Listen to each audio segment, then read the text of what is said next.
Inquiétante insouciance, l'Algérie s'appauvrit mais Tebboune se préoccupe des élections et de la grande mosquée d'Alger. Inquiétante insouciance, dangereux décalage. En pleine crise financière et économique qui étouffe la population algérienne depuis le début de 2021 après une année 2020 infernale à cause de la pandémie de la Covid-19, le président algérien Abdelmadjid Tebboune ne montre aucun intérêt pour la nécessité de relancer l'économie nationale et soulager les énormes difficultés financières des entreprises privées ou publiques.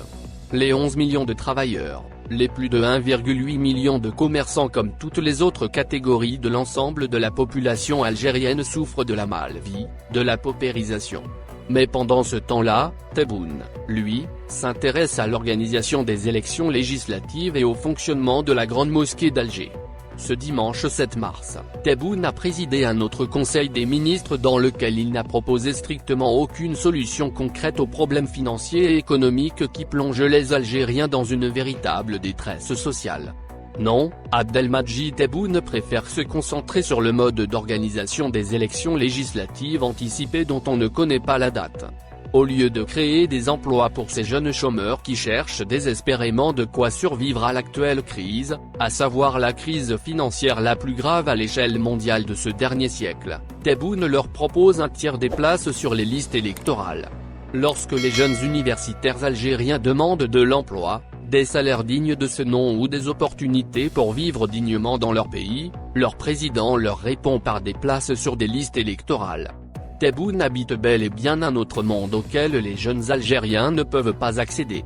Durant tout ce conseil des ministres de ce dimanche 7 mars, le président algérien a examiné uniquement les modifications qu'il veut apporter au régime électoral. Des modifications totalement superficielles, pour ne pas dire populistes comme la politique des quotas destinée à encourager la participation des jeunes et des femmes, ayant pour but inespéré d'obtenir un taux de participation honorable. Mais est-ce réellement la priorité de l'heure? Bien sûr que non.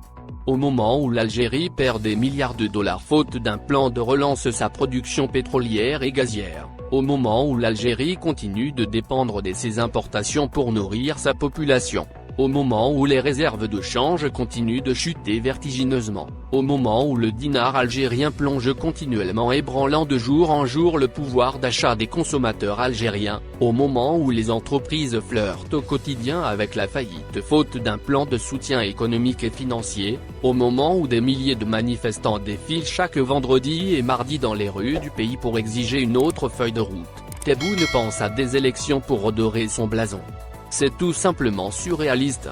Et pour terminer son conseil des ministres, Tebboune enfonce le clou en s'intéressant au fonctionnement de la grande mosquée d'Alger. Le président algérien s'intéresse fortement aux aspects organisationnels concernant le lancement de ses activités religieuses. Le pays s'écroule économiquement et Tebboune table sur les activités religieuses de la grande mosquée d'Alger. La blague ne fait rire personne. Elle fait pleurer tous les Algériens qui assistent à ce spectacle désolant d'un pouvoir médiocre et déconnecté de leur réalité quotidienne. Le dimanche 28 février dernier, Tebboune s'était déjà illustré par ses décisions totalement bâclées concernant les gros problèmes économiques et financiers du pays. Des simples orientations administratives ont été prononcées alors que le malaise économique bat son plein avec des déficits budgétaires rongeant profondément tous les secteurs névralgiques du pays. Pour illustrer le manque flagrant de rigueur du président algérien, ce dernier avait ordonné la poursuite de la campagne de vaccination contre la Covid-19. Une semaine plus tard, il n'y a presque pas de doses pour vacciner les soignants algériens ou les personnes les plus fragiles. L'Algérie s'approvisionne uniquement grâce à un don chinois de 200 000 doses et attend sa part du programme mondial COVAX qui lui sera généreusement attribué pour vacciner près de 2,2 millions de personnes. Naguère pays leader de la rive sud de la planète, l'Algérie de 2021 est réduite à quémander de l'aide internationale grâce au génie de son président qui se préoccupe davantage de sa feuille de route politique et de grande mosquée d'Alger que de la survie du pays face à la plus dangereuse crise sanitaire et financière de ce dernier siècle.